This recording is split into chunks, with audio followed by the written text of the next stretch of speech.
Hi guys. Before we proceed to this video, we've got something very important to share with you.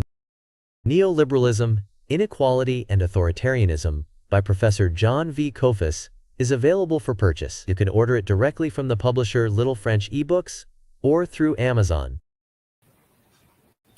Hello, welcome to a teaser session, a summary regarding the very controversial issue, especially and most recently, of course, in the last 2 years since the war of Israel against the people of Gaza was launched after Hamas in October 2024 launched a major assault on an Israeli camp and of course killed a number of people in October 2023, I'm sorry. So what we have here is a case of redefining anti-Semitism to equate it with any criticism of the state of Israel, of Zionism, and the policies that Israel has been pursuing, including what the International Court of Justice and the International Criminal Court have deemed to be war crimes, ethnic cleansing, genocide. The United Nations rapporteur Francesca Albanese, as well as numerous international human rights organizations, have argued, including Israeli human rights organizations, by the way, as well as Israeli scholars and former Israeli government officials have argued what has happened in Gaza in almost the last 2 years is indeed a case of ethnic cleansing and genocide. The question of redefining anti-Semitism to equate it with anti-Zionism and to make no distinction between the two started really before the war that Israel launched in Gaza. It started in May 2016 by the International Holocaust Remembrance Alliance, the IHRA. The IHRA basically adopted the position of many far-right elements in the Jewish diaspora as well as inside Israel that there is no difference between anti-Zionism and anti-Semitism, that indeed to criticize the state of Israel is anti-Semitism, which is interesting considering no government on this planet has such a position, only Israel. And even more important, no country goes along with this other than a few, especially the major one being the United States, a sponsor, a financial, economic, investment, weapons sponsor of Israel that enables Israel to basically invoke its own theory of exceptionalism based on the obviously what many Jewish scholars call the chosen people theory, namely we are the chosen people. And by the way, there was a Holocaust and a human tragedy that was crimes against humanity without a doubt. And because of all that, and because of the 1,000-year history of anti-Semitism, okay, by the way, versus a 120-year history of Zionism. Zionism has only been around about 120, 130 years. Anti-Semitism, more than 1,000 years going back to European history. So they have found this pretext to basically use anti-Semitism, which has historical roots, and of course, primarily in Europe, but in the Western world, and to use that as a front to silence any critic of government policy, domestic and foreign policy, including apartheid policies and genocide. Now, scholars have, including, by the way, Israeli scholars, have written on this, they have talked about this. And in the longer video, I explain how all of this has evolved. And I point out that the two ideological pillars, one is Hannah Arendt, the woman who studied German Jewish philosopher who studied under Martin Heidegger, the German existentialist. The other is Barbara Tuchman, who, of course, these two women diverged. Hannah Arendt, who is famous for a number of books, but most importantly, Eichmann in Jerusalem, adopted the position that there's a huge difference between anti-Semitism and anti-Zionism. And of course, she was against Zionism, but she was adamantly against anti-Semitism, whereas Barbara Tuchman did not blur the line. She did not see much of a difference there. So we'll look at that aspect. Now, in the longer video, I do want to mention a very recent court ruling in the United States that goes to the heart of not just the ideological and scholarly debate, anti-Semitism versus anti-Zionism, but rather a legalistic definition, which of course allows the governments in the United States, and of course other governments have been looking at similar policies, but I'm going to stick with the US.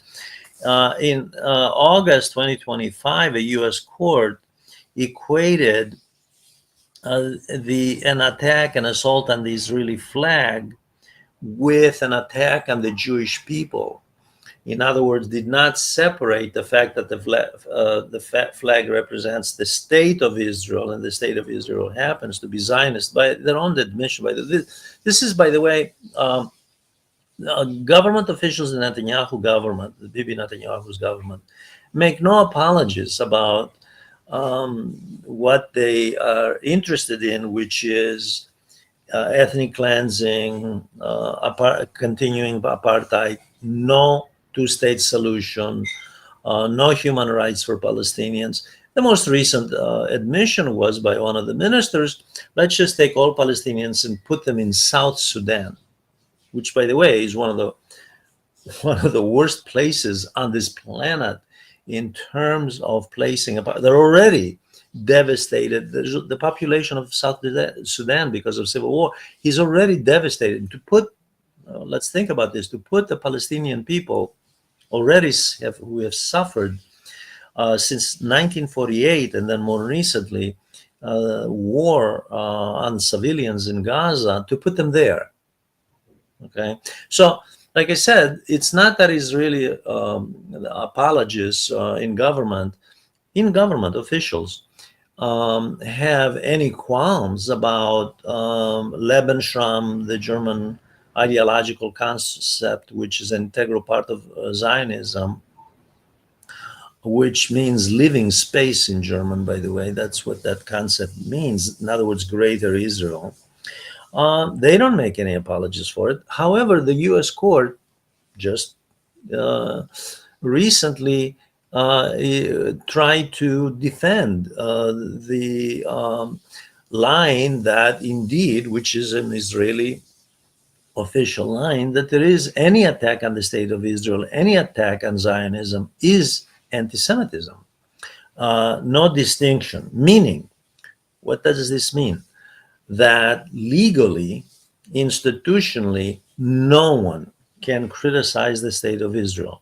Like I said, there is no country on this planet that adopts such a position as Israel. The only case I can think of that would be comparable would be South Africa, when the president of South Africa was, a few months ago, was in the White House. President Trump accused the black majority South African government, the post-Mandela, Nelson Mandela government, of repressing the rights of and violating the human rights of the white Afrikaner minority. By the way, these are the white supremacists who pursued apartheid in South Africa before 1990, before Nelson Mandela was freed from prison, and then a couple of years later took over the government. So we have basically turning the concept of human rights and civil rights and social justice upside down, using it specifically not on the basis of what the UN Charter of 1949 calls for with regard to universal human rights, but only specific human rights, the human rights of this specific minority. In the United States, for example, which is only about 2%, it is no secret in the United States. Those who know American history, have studied it, or have been to the United States and have lived in the United States, it is no secret that legally, institutionally, culturally, the number one discriminated group are African Americans. Statistically speaking, the Pew Research Center has conducted a public opinion poll. It shows them at the very top with Hispanics, Native Americans, Asians, Muslims. Jews rank very low in terms of discrimination. The discrimination, in fact, of Jewish Americans is anti-Semitism, in other words, is half of what it is with regard to those who harbor tendencies toward Islamophobia. So the statistics, and the Pew Research Center, by the way, is not some institute out of Iran or Beijing. It's the Pew Research Center, one of the most respected institutes on analysis and research in the world. And their statistics are very clear. And there are many scholarly studies, and I'll talk about some of this in the longer video, that look at the statistical analysis, take statistics of the concept of convergence between class and ethnic, racial, religious prejudice. And what they have concluded is that the minority population, a Jewish population, which is roughly 2% of the 355 million in the United States, is actually integrated into the elite structure of the United States. Government, Wall Street, all institutions, education institutions, think tanks, and so forth, well integrated. You don't see this when you look at statistical analysis. Like I said, the Pew Research Center is just one, but there are others. When you don't see this with regard to Blacks, Hispanics, Asians, Muslims. This is not evident in any of that, with any of those minority populations.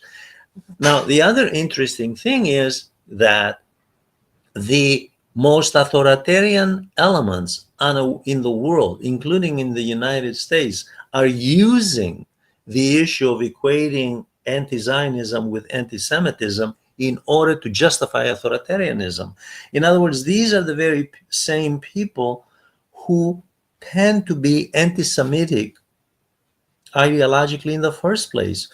When Emmanuel Macron announced that he is in favor of this two-state solution and he will go to the United Nations in September and support the two-state solution proposal before the General Assembly, the person who came out strongly against him and in favor of the Zionist state was not anyone from the center or the left, but Marine Le Pen from the far right, the neo-Nazi, the neo-fascist group. I don't want to say neo-Nazi, neo-fascist group and Islamophobia group, which her father started this political party, by the way, the far right party.